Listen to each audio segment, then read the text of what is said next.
Hey everybody, this is Erica, the technology nerd who likes to film stuff, and right here is the Xperia XZ Premium. And what I want to talk about today is a fun, easy little mod that people have been doing in order to enable 4K full-time on this display. Now, I don't know how many people know this, but most of the time, everything that you see on the display is being rendered at 1080p. The interface is being rendered at 1080p. So our games, there's only a couple of things where full 4K is enabled, such as for YouTube, for the gallery application, and also when the Amazon Prime Video app is updated, we should see the 4K for that as well. But there's an easy little mod that you can do, and I want to show you how to do it, and then I want to talk about my experience over the past couple of days of what it's been like to use a full 4K phone, and if it is worth it, or if I agree with Sony if they should keep it at 1080p for most things. So let's go ahead and check out those experiences. So first, let's see how to do this. You open ADB, then you type ADB shell, next type WM size 2160 by 3840, and you should immediately see a change. Lastly, type in WM density 820. This will make sure that all the objects are scaled properly, or things may look too small or even crash. Then if you want to make sure that the mod's stuck, type WM size and it will report back the resolution that you have it at. And then you can also type in WM density to have it report back the density as well. So what's neat with this is that the 4K mod sticks even after you restart the phone. And so now everything that you see is going to be nice and sharp. If you want to, you can set it to Quad HD resolution instead and mess around with that, but the biggest perceivable difference is going to be with 4K. So now let's talk about if 4K is useful or not over several different areas. Number one, everyday performance. 4K, yay or nay? I would have to say nay. I can see a bit of a drop in performance. It's not all the time, but I do notice it. Still, scrolling stays pretty nice and smooth. The thing that really bugs me though is that the device is almost always warm when not doing much of anything at all. And I am not a fan of that. For that reason alone, I might change it back to 1080p.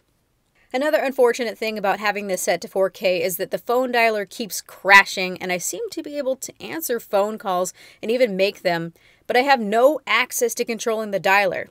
So it essentially makes the phone unusable unless you never make calls and you just text people. And I did try setting different dialers as a default, and it still has the same issues. The last thing that I notice is that the recent thumbnails just don't show up anymore. It's just black. And I don't think that's a really big deal breaker, but that's just something you should know. Something positive in everyday use is the text. Yay, it looks much better. At 1080p, it looks kind of soft, and now it looks really crisp and sharp. And you can get really small characters in there, and they still look incredibly sharp.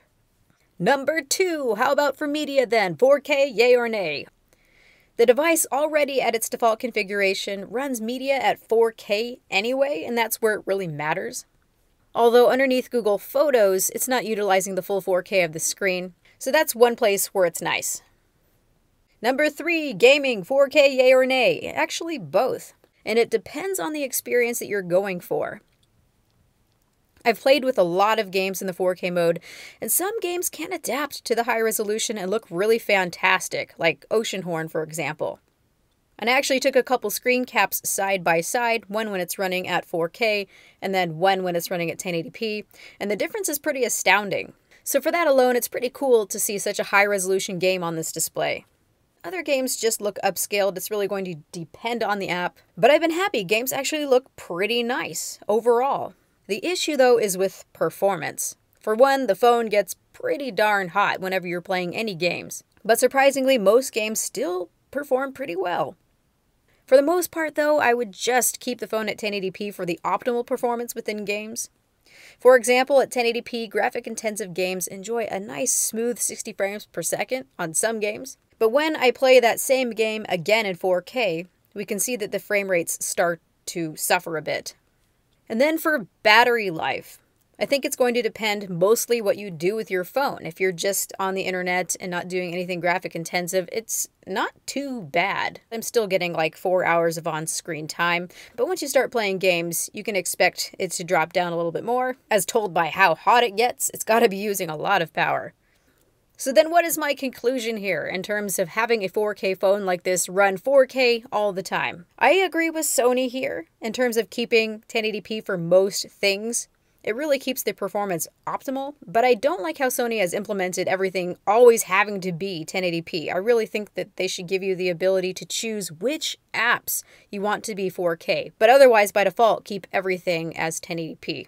So kind of like the Galaxy S8, where you can go and choose which apps are full screen. You should be able to choose which apps you want in 4K. So you could have some games in 4K, you could have Chrome in 4K if you want the resolution to be really nice and high. But the overall end thoughts here about a 4K phone is that, yeah, for most things, it's overkill, unless you want to enjoy a really nice media experience. And I've seen that the difference between watching 4K videos on YouTube on this screen versus watching content on other screens is like knowing you're looking at a display to feeling like you're looking outside a small window at reality. That's the best way I can put it. The advantage here really is that you don't see any pixels. So even if you have 1080p content on this 4K display, you're just not seeing any of those pixels, and that's what really makes the experience good to me. So is it overkill? Yes. Does it have its applications? Yes. Is this something that's going to take on everywhere? No, not unless it's virtual reality. So let me know what you guys think about this. This is my favorite display over the whole year so far. You guys can check out my previous video where I talked about the good points and the bad points and if I would buy this phone or not. So thank you everybody for watching. This has been Erica, the technology nerd, likes to film stuff. Please rate, comment, and subscribe. If you want to get this phone unlocked with the fingerprint sensor working, go check out clove.co.uk. Thank you to them for sending this phone to me to take a look at, and have a good night. Bye!